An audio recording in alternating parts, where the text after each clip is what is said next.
Hey everyone, sorry about that.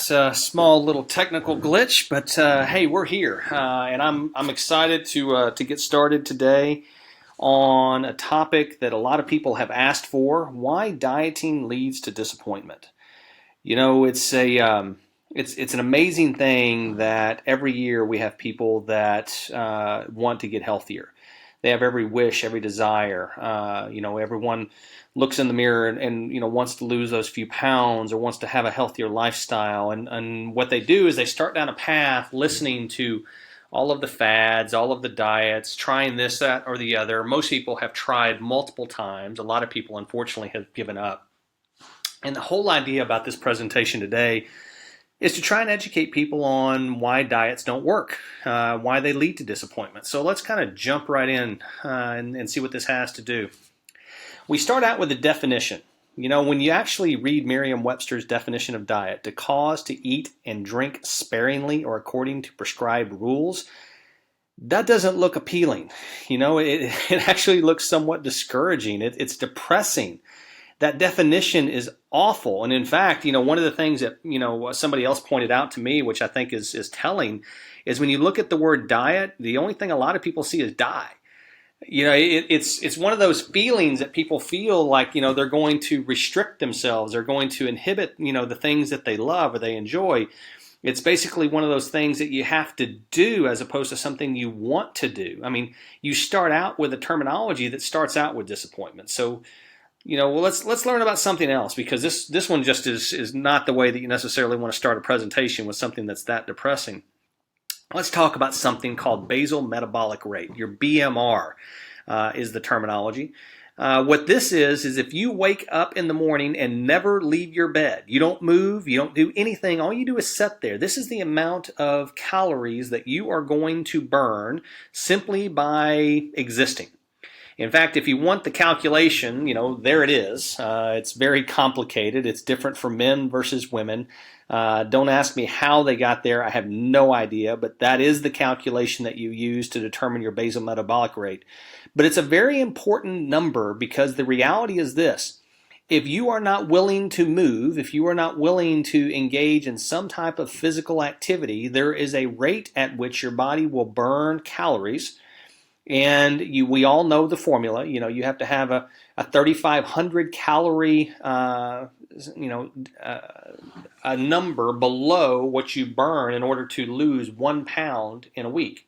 So, your calculation, when you're calculating all your calories that you've consumed during the week, if you're going to count calories, which don't necessarily recommend, but if that's what you're going to do, you have to have a 3,500 calorie deficit from what you have burned in order to lose 1 pound. And this is how you figure that out if you're not moving. Obviously, if you move, then that number can change. But we're going to talk about why calorie counting isn't necessarily in your best interest in just a second.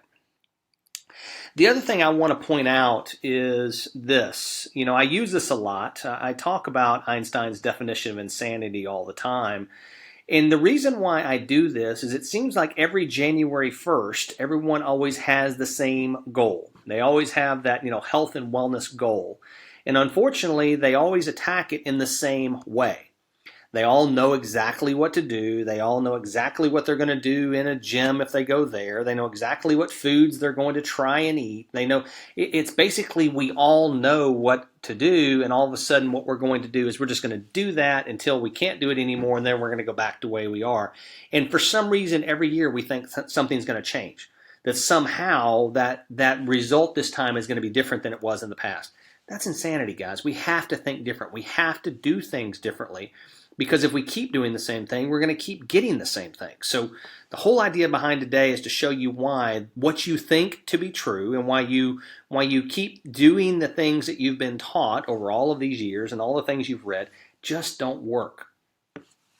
So let's start out with a public service announcement. This is something that I want to make sure everyone understands. But more importantly, I want to make sure that ID Life has the voice of reason when it comes to certain aspects of things to protect you from certain companies, industries, or products that could actually be causing more harm than they are good. So let's start out with the first public service announcement. Safe and sustainable weight loss has a maximum rate of roughly 1 to 2 pounds per week. That's it. 1 to 2 pounds per week. Trust me, I was 307 pounds at one point in my life. I did not lose that weight overnight. It was not going to happen. It is something that takes time. It is something that you have to understand that it took a while to get there. It's going to take a while to get to where you want to go. If you get any program or you listen to any late night television or you see some promise of faster results than 1 to 2 pounds per week, at best, what you're going to engage in is something that is unsustainable. At worst, it could be dangerous. You need to be very careful if you have any program out there that is offering you anything more than that. So PSA number one, public service announcement number one is 1 to 2 pounds per week is a sustainable amount of weight loss, something you can keep going with, something that is healthy. Anything more than that, a red flag should go up in your head. Number two, there is no such thing as a magic weight loss pill. These things have been shown time and time again to either be useless or dangerous. Repeated. But for some reason, the American psyche is that we want to have somebody that comes out with the magic bullet, the magic pill that we can take, keep doing everything that we currently do and that we love to do, and somehow we're going to get a different outcome. The reality is it doesn't exist, guys. If somebody tries to sell you the magic pill or the magic bullet, or they say, hey, take this one pill, do whatever you want, and you're going to lose weight, don't walk away, run away. It just doesn't work. It's not something that is good for you. Trust me, it's been proven time and time again. What you need to do is just walk away. The magic bullet is not something that you want to engage in. So that's number two. Number three, cleanses. We get asked all the time at ID Life, why don't we have a cleanse? The reality is, God created us with a cleansing mechanism. It's called a colon. Works really well when you feed the body the right thing. Artificial cleanses, on the other hand, they may help you lose weight, but that's a temporary result.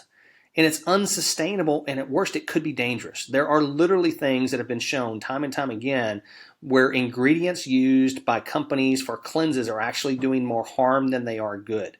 Just understand that the reason why your body needs to be cleansed out is because we're not feeding the body. We don't have the right diet, lifestyle, and nutrition in our system to begin with. Because if you had the right diet, lifestyle, and nutrition to begin with, the body is designed to have a perfect detox system. It has a perfect cleansing system. It works really, really well. Do not fall into this trap. Don't focus on these things where you take something artificial to cause a natural process. It just makes absolutely no sense. So PSA announcement number three is avoid the cleanses. So those are the three things there. So let's get into dieting. When you look at dieting, you see all of these terms that are associated with it.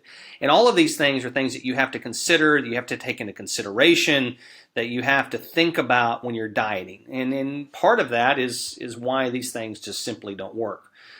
And speaking of don't work, 90 to 95% of diets fail. That's the real number right there. So, you're not a failure if you've tried to diet and it didn't work. That's not what you are. That doesn't define you. The reality is 90 to 95% of them don't work. And there's a reason why, and we're gonna learn that today through going through this presentation, but I want to make sure everyone understands when you're choosing to try that quote-unquote diet, the chances of success are 5 to 10%. 5 to 10% is it. So why would you go down that path? Second thing you need to know, at any given time in America, 50% of people are trying to lose weight. 50% of people are trying to wait. What does that mean? 150 million people in the U.S. right now, probably more than 150 million people, are on some type of an attempt to lose weight. That's what they want to do. See, the reality is we all have a desire to look and feel better. Just a reality. We all want to look and feel better. Unfortunately, though, this industry has gotten to where they have all of these promises of quick fixes and massive weight losses and little effort to get a great result. You need to be very careful. You need to educate yourself. You need to understand what we're going to go through today and understand the diet cycle and understand these concepts so that when you're making the choices, you understand what is going to work and, more importantly, what isn't going to work. So let's look at this one. 73% of weight loss resolutions are given up on by January 31st. So, you have 150 million people entering January 1 with a New Year's resolution of, I'm going to look and feel better. I'm going to lose some weight. And by January 31, they've given up. In fact, the biggest advantage to most industries, the largest industry with the greatest advantage of that January to January 31st run are gyms. But did you know that 67% of gym memberships are never used? That's right, 67% of gym memberships are never used. Those are people that are paying their $10, $25, $50, $100 a month, but never donning the door of the gym. Why? Because they were told when they started this particular diet that they had to join a gym in order to get the results that they were looking for. So they did. But then when they quit the diet, they didn't quit the gym just in case they ever decided that they wanted to start again. That's just the reality of where we are. And unfortunately, when you say start again, that's exactly what happens because the typical dieter makes 4 attempts per year to lose weight. See, that's why the gym membership stays current. That's why we keep going. That's why 67% of people aren't using it. Because at any given time, people are quitting and starting diets all year long. We call it the yo-yo diet cycle. We have to avoid that. In fact, science has proven that if you do the yo-yo diet cycle, you're actually going to live 3.4 years less on this earth as a result because of all the stress and harm that you're doing to your body in the process. This is just the reality of what diets are doing to us on a yearly basis. Now, where are we spending our money? How are we spending our money on these wonderful diet fads? Well, on artificial sweeteners alone, we spend $2.5 billion a year. This is a way for us to try to reduce our sugar content. We've done a prior presentation where we talked about the artificial sweetener has the same glycemic response as regular sugar. The only difference is when the insulin hits the bloodstream with an artificial sweetener, it doesn't find the sugar. So what it does is it converts anything in the stomach to fat. So I always say when somebody orders the cheeseburger and Diet Coke, in reality what they're ordering is the Diet Coke and love handles. But unfortunately, the dieters, don't know that. They're just told that, hey, you should drink the diet soda because it says the word diet on it. They don't appreciate or understand that molecularly they are actually causing more harm than good. But $2.5 billion every year spent on this. $14 billion was spent last year on weight loss surgeries. $14 billion on weight loss surgeries. These are people that have tried everything and gotten to a point where either medically necessary or because they just feel like this is the only option that they have, that weight loss surgery is their answer. $14 billion spent on weight loss surgeries last year because people literally have gotten to the point where they just medically, have to do something about it. So science has created a way to make that happen. Dieting, heck, we spend $60 billion a year in the U.S. on diets. $60 billion on different type of diet programs and plans and different things in the hopes that we can get a result different than we've gotten in the past. We also spend $100 billion on junk food. That's just the reality of where we are and what we're doing. And we spend $300 billion a year on fast food. When I was putting this presentation together, though, I was curious when I was looking at these numbers of where Americans spend their money and wondering of all of those people that are spending their $60 billion on diets, how many of those are also spending, part of the $100 billion on junk food and the $300 billion on fast food. The problem with these diets is we have the little devil or the angel on our shoulder. It's a constant battle of, what we can do, what we can't do. In fact, the most popular weight loss methods out there, the ones that you see the most, that most people are engaged in on any given time, of the 150 million people, somebody is doing one of these things. One, you have fad diets. These are the things that come and go. Some of them have come and they've stayed. Some of them have folklore attached to them. Some of them have a long-standing history. But the fad diets is a very popular weight loss method. The second, and probably the most popular of all diets ever created, is some type of calorie restriction or reduced calorie diet. That's just the reality of what most people believe dieting is. Eating smaller portions. These are the people that try to reduce their waistline by eating smaller amounts of what they currently eat on a regular basis. You also have the using low calorie or reduced calorie foods and beverages. These are the people that grab the things on the store shelf that say diet, light, fat free, reduced fat, things like that. In fact, if this is you and you believe that this is actually going to work for you, one of the things you should be paying attention to when you turn the label over is noticing that most of those foods, most of those beverages, most of those things that have those words on that, when you turn them over, they actually have twice the amount of salt and or sugar as the regular version, because when they take something out, they always add those things for flavor. And then, of course, exercising. That's the other big place where people jump for weight loss methods. And the one thing that you need to understand about exercising, I was actually talking to a personal trainer last night, is you will never out-exercise a bad diet. It just can't happen. So many people believe that they can just outwork that bad diet, that they can keep the diet that they currently have, and exercise alone will take care of the issue. It's just not a reality. As I say, if you want a six-pack, you have two choices. You can either do it in the kitchen or you can do it at the grocery store in the alcohol aisle, but those are the only two places you get it. You don't get it in a gym. It's the reality of what people's vision is they think they can just go to a gym and cure all their ills without changing the diet and lifestyle that goes along with it. You have to have the other components to it. So these are the popular methods, but let's look at something.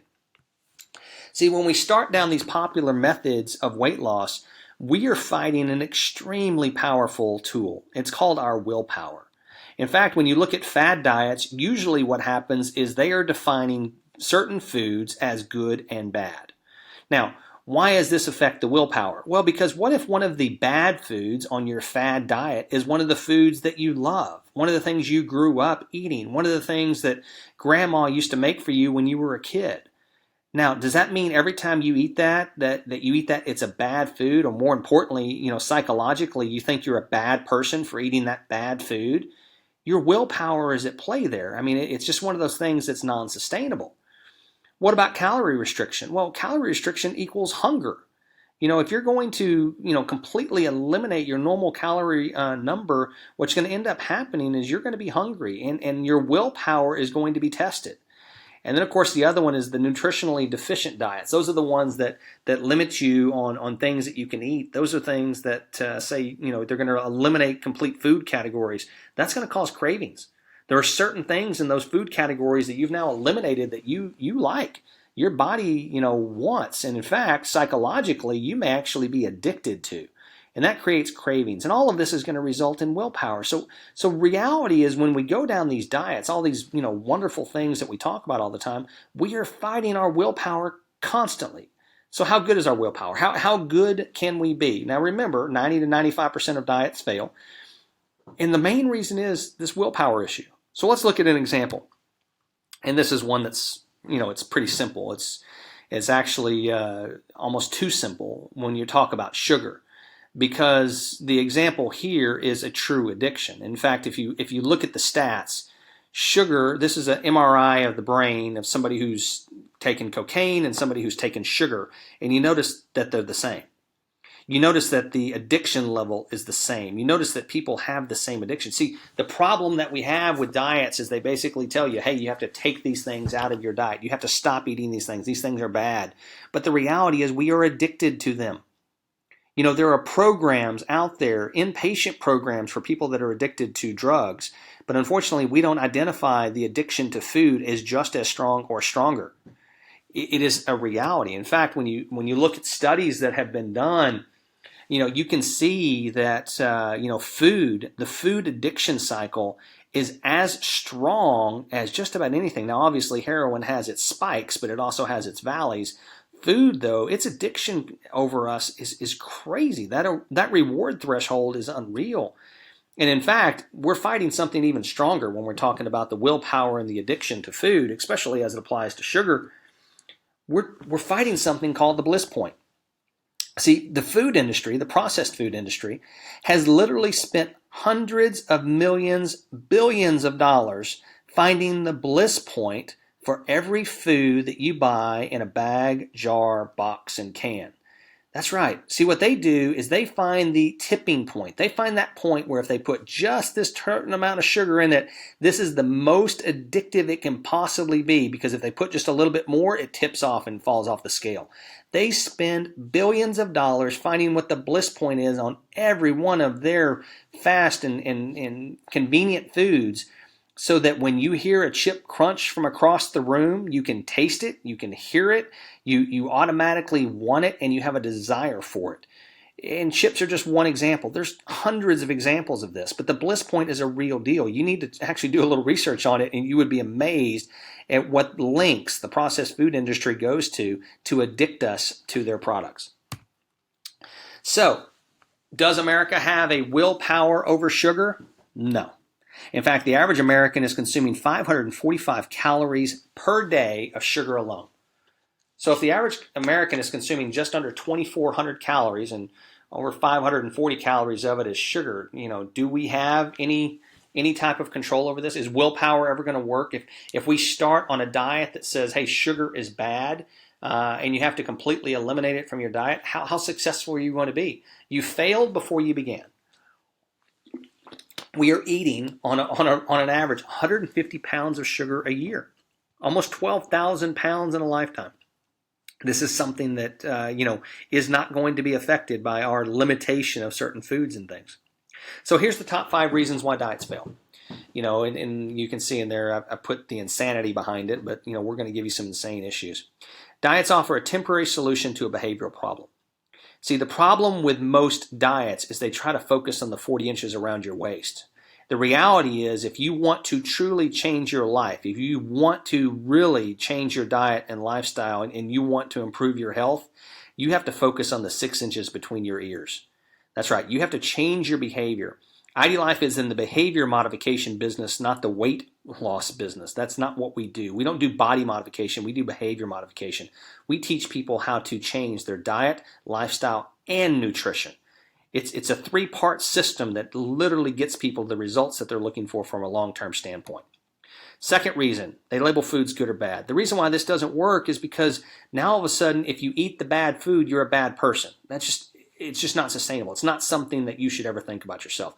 Like I said in the very beginning, if you have failed in a diet before, that does not make you a failure. The problem is the diet was designed to help you fail. It was not designed to help you succeed in the first place. You can help yourself succeed by focusing on that 6 inches between your ears. Third reason why they fail. They tell you when and how much to eat. Your body will tell you when and how much to eat if you do it the right way, if you're eating the right foods, if you're making the right choices, and most importantly, as long as you're not restricting yourself into unhealthy habits.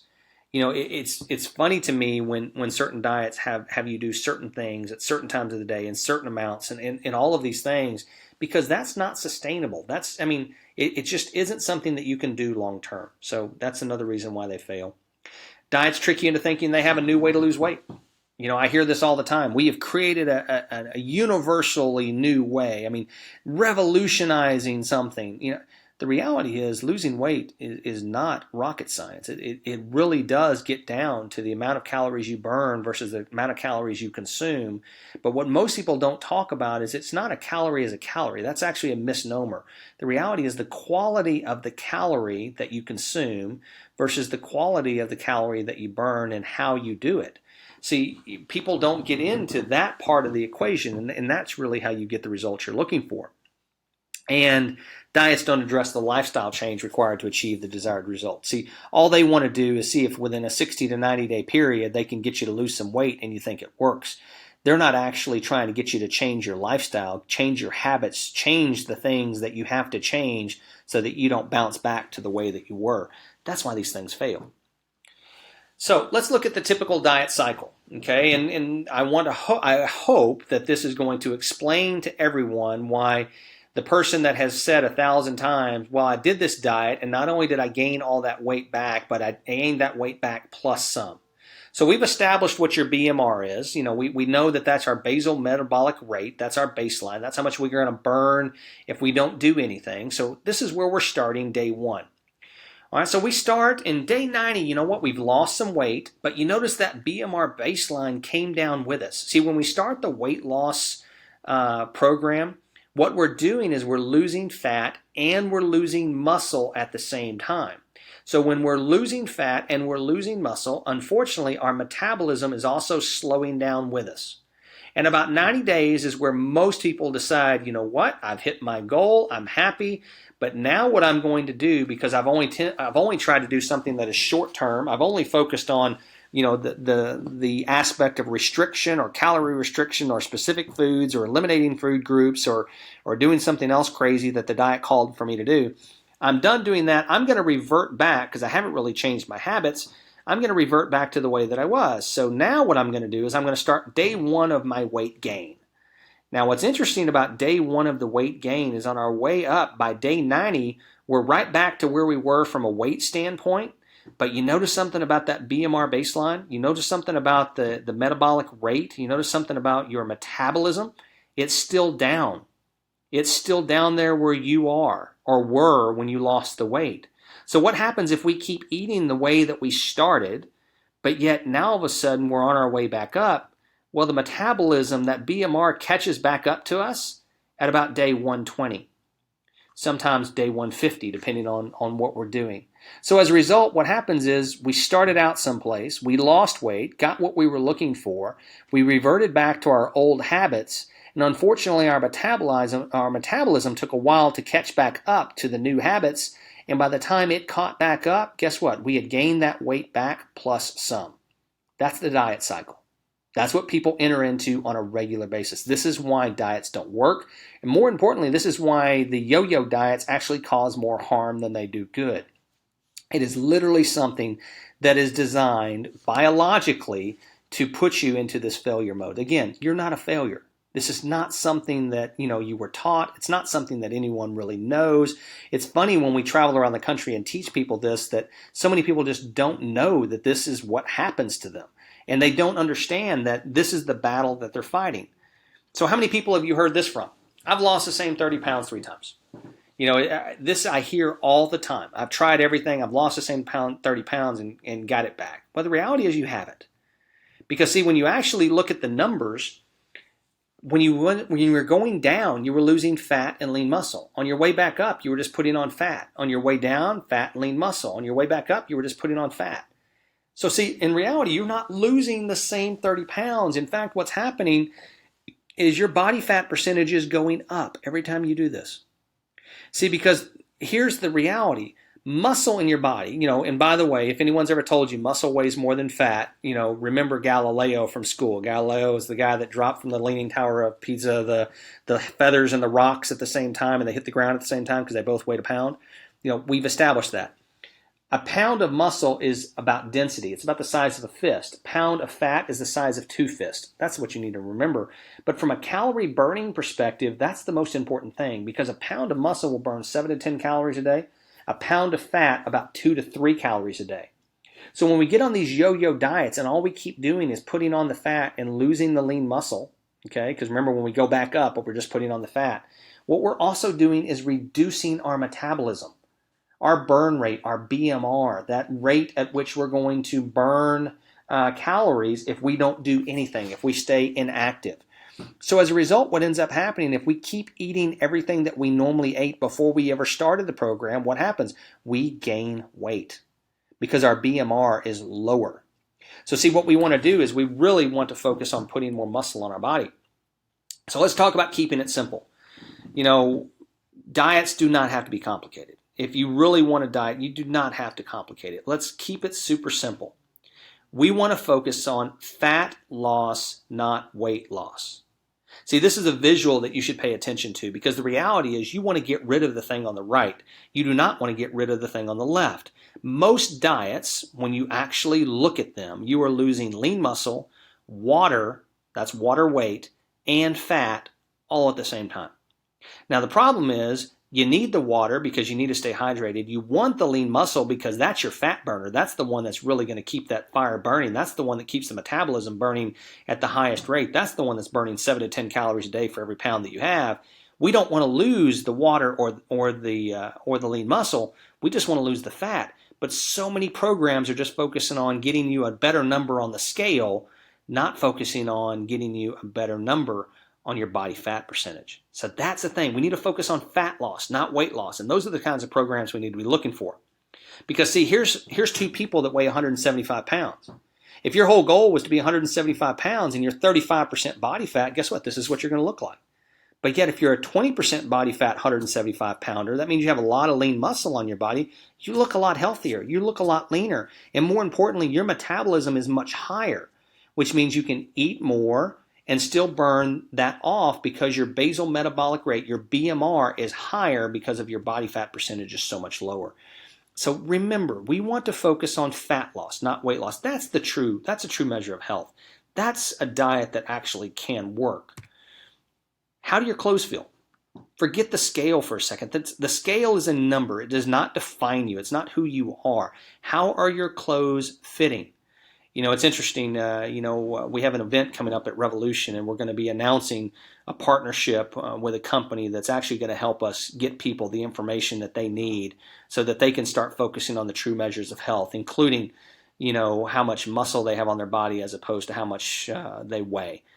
Because the unfortunate part of the scale is it's a discourager, not an encourager to any type of fat loss goal. Now, this would not be a presentation on dieting unless I gave you an airtight diet. I'm going to give you the top secret diet. Here's the diet guaranteed to work. I know. I've talked about how bad diets are. I've told you how they don't work. I've told you how they calorie restrict and everything else. Well, I'm going to give you a simple one.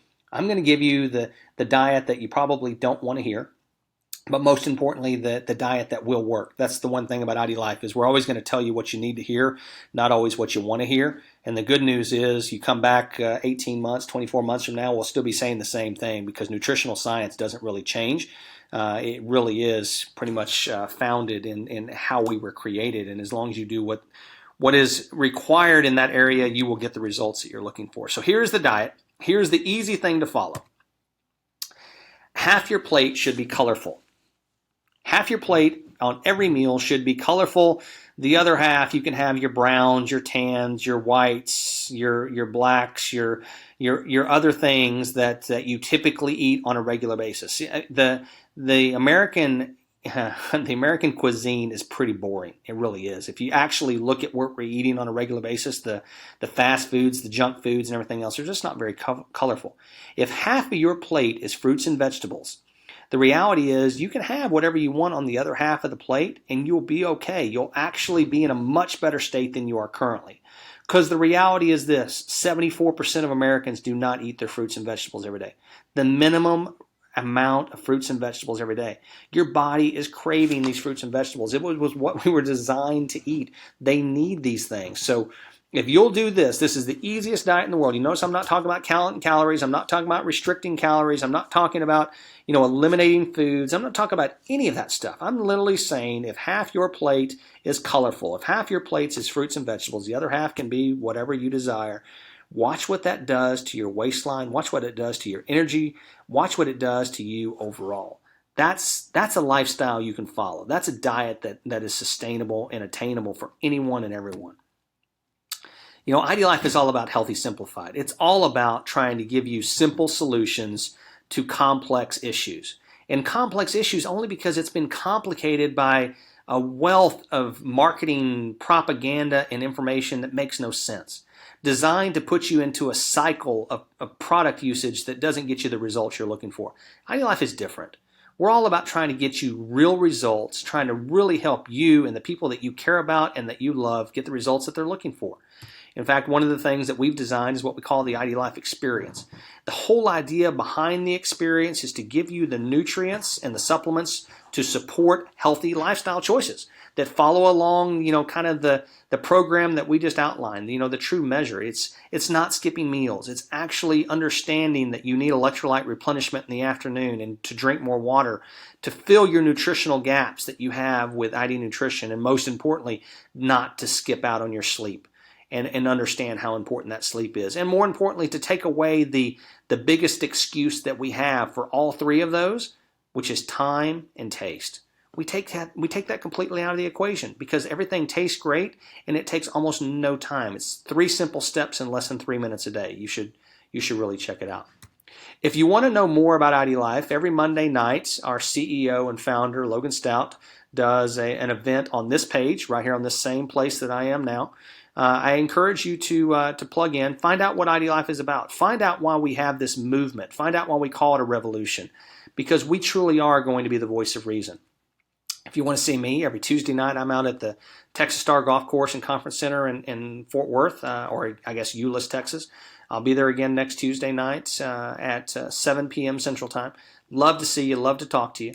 More importantly than that, though, if you want to join us for our national event, April 20th through the 23rd here in Frisco, Texas, we would love to have you. The lineup of speakers is unreal. The amount of information and education that you're going to get is unmatched. The leadership training that is coming is just, I can't even believe the people that Logan and the team have lined up for that. Not to mention, you're going to hear from people that have gotten the results that you're looking for, and you're going to hear how they did it, and you're going to find out how much fun they had in the process. Next week, we're going to tackle another topic that a lot of people have been asking for: why energy drinks are leaving you exhausted. It seems like an oxymoron. You take an energy drink, but yet you end up more tired than you started out. We're going to talk about why.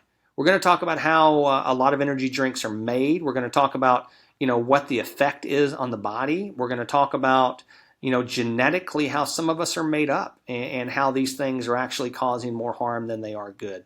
We're also going to attack a few myths that we believe about energy and our lack of it and what we need for it. So next week, same time, same channel, March 29th at 11:30 Central, I'll be back to talk about why energy drinks are leaving you exhausted. Until next time, everyone, I hope you've gotten some value out of this. I hope you understand that diets are something that you should be very skeptical about, and that you should educate yourself and understand that just because you have failed at a diet, that does not make you a failure. It just makes you one of hundreds of millions of people that have fallen for this fad craze of what a diet can be, when in reality, we need to be focusing on healthy lifestyle and nutritional habits that are going to get us the lifelong goals and results that we're looking for. So until next week, I'm Mark Bennett on behalf of IDLife, and I look forward to talking to you again. Thanks.